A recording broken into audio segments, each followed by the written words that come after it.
What we learning? What we learning? Ayy, what we learning? What we learning? Ayy, what we learning? What we learning? Ayy, what we learning? What we learning?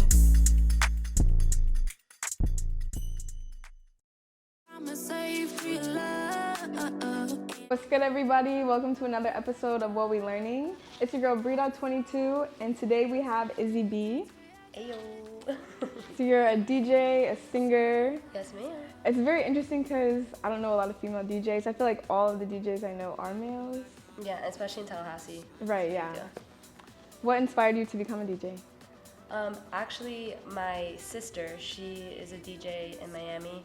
She used to come to FSU, and she used to DJ out here, like here and there. Then when she came to Miami, I was still in high school, and she was like really taking it seriously, so I was like always her right hand. We both ended up working at this studio together. She got the gig, so she got me to be an intern. So I went there to like help. It was like Girls Make Beats, so I helped girls like songwrite and stuff like that. And like I was really there just like to experience the studio. And then they had like DJ classes and producer classes too. So in exchange for my time, they taught me how to DJ pretty much. And then like I said, my sister was like really out there like hustling, really like on the come up. So she pretty much would take me like be her right hand. Like I would just go to her gigs with her. Yeah. Like I would like, go to her gigs with her and really just learn like in the classroom I learned like what the buttons do and shit, but like when I was with my sister I learned how to like play for a crowd. If you were on the mic, how would you handle that situation? Like I got best of both worlds. So. That's what's up. Yeah. Would you say it's more difficult to be a female DJ, like getting in the door? Or do you think that people like that more? Like, oh, we want a girl. I can't lie, there's like so many gigs that I've walked into and they're like, I'll pull up on my stuff and they're like, what this little girl gonna do? Like, what is she gonna be doing? But then you rock it out and then they look at you different. They're like, oh, okay. I do feel like there's a lot of a doubt. Like a lot of people think, oh, she's a girl, she probably got this gig really easily and whatever. But like, it's another thing to be a girl. You look good, you sound good, and like everything, like it all really comes together. Honestly, to an extent, like if you get a good reputation kind of going under your belt, like you're doing well at your gigs and stuff like that, I feel like that feminine energy is natural, like the law of attraction, like it just benefits you and takes you further. That's the same. Yeah. So where are you from? Miami. Miami? I was born in New York, but like I'm a Florida girl, like all the way. I moved when I was like 6, so Miami. So Miami, there's a lot of like people that are doing creative things. Mm-hmm. Did you feel pressured at all to do something more traditional, or you felt very open to do whatever creatively? No, my dad, like he was like a baseball player. Like he became a pitching coach. He like danced and traveled all around the world. So like both of my parents are very hardworking, but like he specifically, I feel like he like really motivated me to like follow my dreams. Just do what you love and like be on that pursuit of happiness. So along with my sister, like she got her whole degree in PR and look, she's a DJ traveling and doing all that. So I guess my family around me, they never pushed me to be like a lawyer or something I wouldn't like they always like encourage me to, but don't get me wrong, they're like, get your degree and then do whatever you want, but like I still went my own way. Yeah, that's nice though, because I feel like a lot of people kind of don't have that. I mean, I guess they do. They don't. A lot of people don't. Yeah, it's where true. I'm from, it's not like that at all. It's very like traditional, like somebody wanting to do something like this, people are like, you don't make any money, you can't do that, you need to get a job, like. I don't even want to make it about like ethnicity or anything like that, but I know like in Hispanic families, especially like those from South America, like they're very traditional, like super like by the book, and they want you, they don't think if you're not doing like a 9 to 5, they don't really think you're doing something with yourself. And it's like, no, like it's 2021, like we can, there's other avenues to like make money that don't require you to like spend so much of your time just sitting in an office. So right. It's cool. Because all things make money at the end of the day, so it's like, do you want to enjoy how you make money, or do you? Some people like some personally, like I'm not built for that. Like I'm not built to some people like. do like it. I can't sit in the office. I would literally hate my life. Like I just couldn't do it. So. When did you start singing? I started singing when I was like, I would say like 5. Like I would do like the little talent shows at like camp and stuff. Yeah. Always did talent shows in like high school. I love it. Like it's just my first way to express myself artistically. Yeah. My mom got me a karaoke machine when I was like 8 or something, and like I would wake up everybody in the house like singing like camp rock and like just killing everybody's ears. But like I loved it. It's what really made me express myself. So. When did you like think that this is what you were gonna take seriously? Like this is what you were gonna do? When at the end of so like I said, I had that internship with Girls Make Beats. Yeah. Shout out to them. Yeah, when I first had that internship, I was like, ooh, I kind of like this. Because, like, I've always wanted to do, like, this is actually what I'm pursuing right now currently, too. Events, concerts, music festivals, that kind of thing. I always love bringing people together. Yeah, once I had DJing, I was like, ooh, I love music. And I love bringing people together. This is, like, a way to do the two. I'm going to go to college, like, I could just do this as a job versus working at a restaurant or something. Yeah. Like, this would be really cool. So then I just bought my board with like my little minimum wage job. Took me months, and then came to college and locked myself in a room for 6 months. And I was like, okay, let's do this. And then as soon as I started getting gigs and getting that traction, like I was like, okay, you have something. Like you're getting like that affirmation from people. Like you should keep it up. You shouldn't let it go. So. What is your major in school, in college? I just graduated actually in May, hospitality and tourism. So yeah, I did that because of events and stuff like that. And you learn a lot about event planning and, you know, how to be hospitable. Has there been like milestone moments in your career? Like you said that really gave you like affirmation, like I'm doing this. Like what's like a thing that happened for you? Like a moment?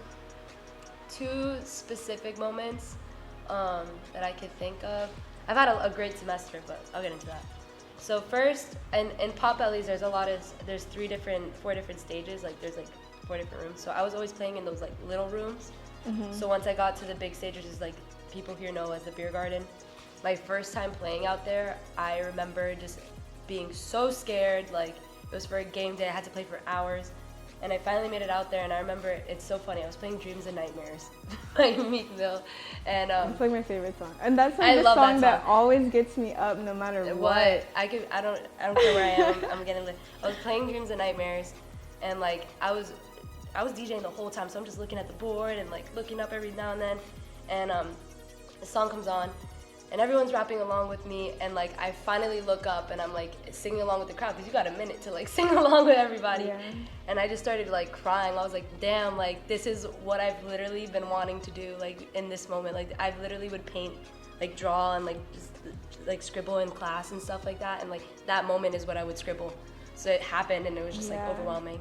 And then this semester I played a show with this artist. I opened for this artist named Dombresky. And he actually, like, I closed for him too, so he handed it off to me, and it was incredible. Like, I got to, like, share the board with him, and it was amazing. I would, like, shit myself. Like, it was so cool. And then we hung out with him and stuff. It was really cool. How do you, like, get over your nerves whenever you are nervous before a show? Practice on it. Like, you gotta come prepared. Like, the nerves are gonna come whenever. I feel like at this point when you're a DJ and you're constantly putting yourself in front of people or anything that requires you to do that, there's always going to be that little jitter. But like once you're in it, once you do that first transition, you feel comfortable. Yeah. So I think the best way for me to prepare is just to prepare myself and just make sure you know it in and out, and like be ready for anything, to adjust anything. So how would you describe your style of music, like this music that you make, like your songs? That I mix? Well, I mean, you're a singer as well. Like, you have music? Yeah, like I've been on like house stuff, and I made like an R&B track. But to describe like a sound that I like try to provide, I would describe it as colorful. Colorful? Yeah, just because I'm open format. I love all kinds of music. I like all kinds of people, and like my job, like I really enjoy bringing them together. So like any kind of avenue. But as a singer, I like singing on like house and like R&B stuff. Like that's really like my stuff. But as far as playing, DJing, I could do pretty much anything. So anything.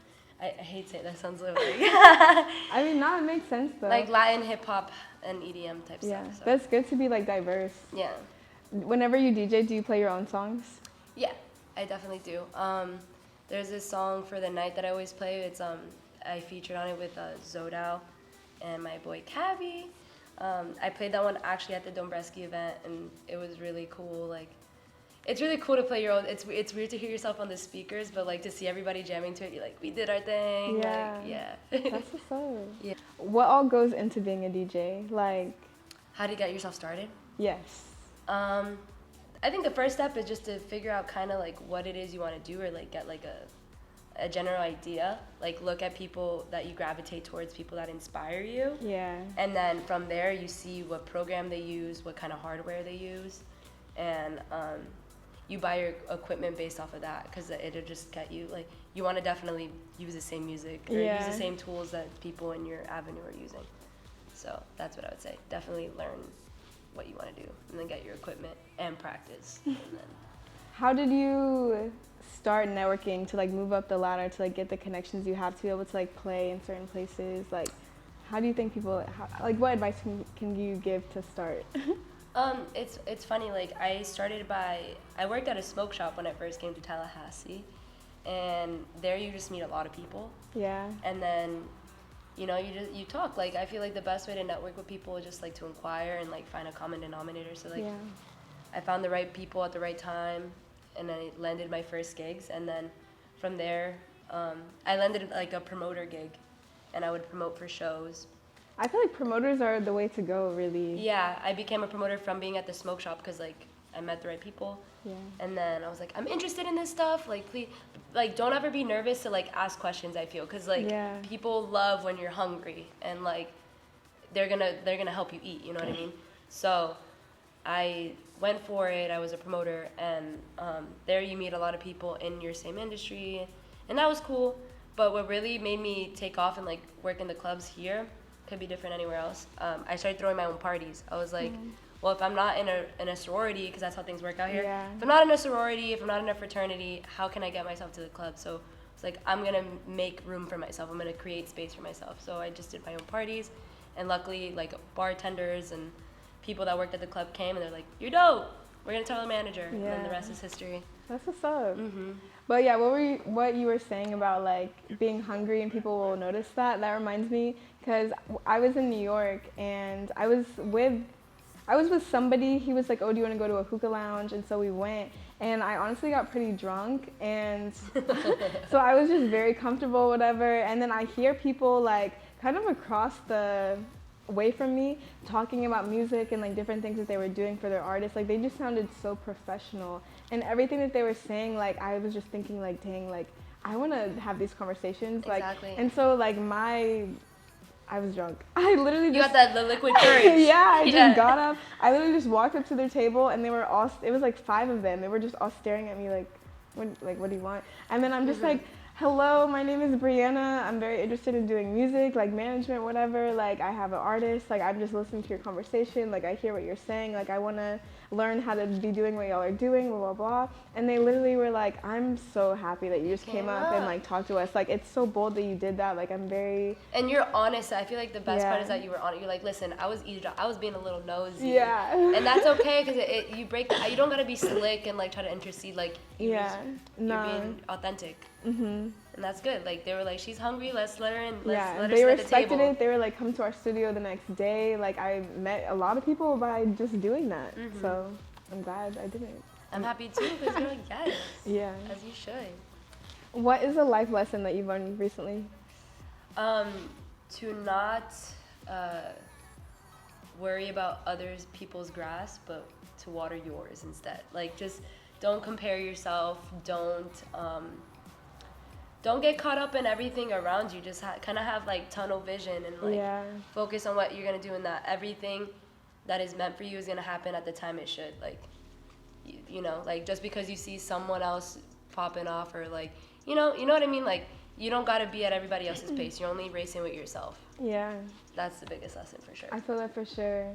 And like some people, their time is now. Like your time is next. Like you just gotta wait on it. You can't get discouraged and just quit because you're like upset that... At the end of the day, I'm not even in it to like obviously like feel like everyone's goal is to like eat and feed their family off of doing what they love.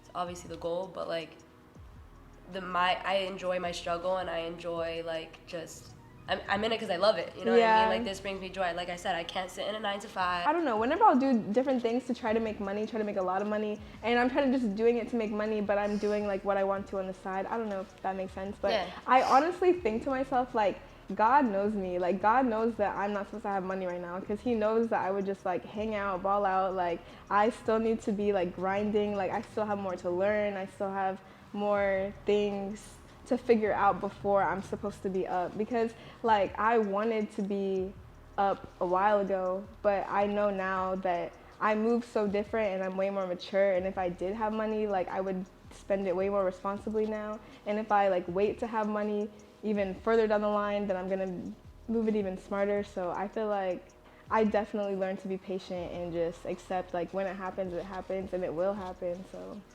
like I feel what you mean, because like when I did those things, when I finally played in the beer garden, when I was finally playing with artists and like doing that kind of stuff, it like, you look back at the journey and you're like, man, I had a lot of fun doing those little house parties and carrying my speakers myself, and like there's a lot of joy and a lot of satisfaction that comes from that. So it's definitely enjoy your struggle, pretty much. Enjoy your struggle. Exactly. Well, those are the end of the serious questions, and now we're gonna play a game. Yay! It's called Who Can Do It, but really I'm just gonna read the card and you have to answer the question or do what it says. Okay. The first one says, make up a convincing lie about yourself. I am 6'10". Okay. Wait, it was supposed to be convincing. Yeah, we're both 6'10" actually, so that's why you can't see the proportion difference. I was just bold-faced lying. Like, convincing.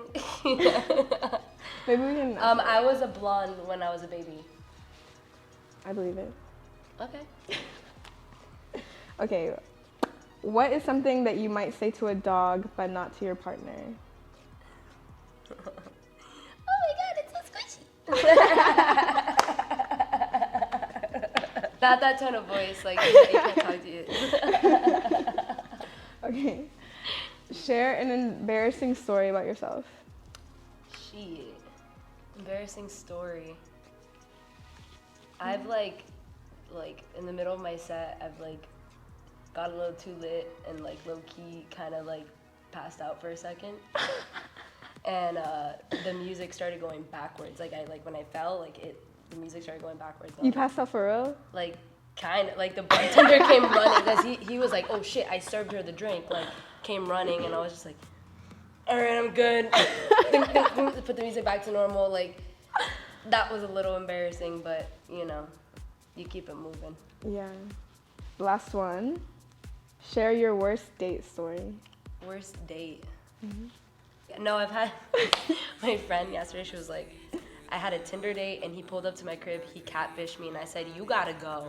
Like, you gotta leave. That's bold. Yeah. And I was like, dude, I would sit through the date, like, yeah, painfully, me too. like, because I'm so nice. Yeah, and then I would just block him after. Yeah, exactly, and never see him again. So, exactly.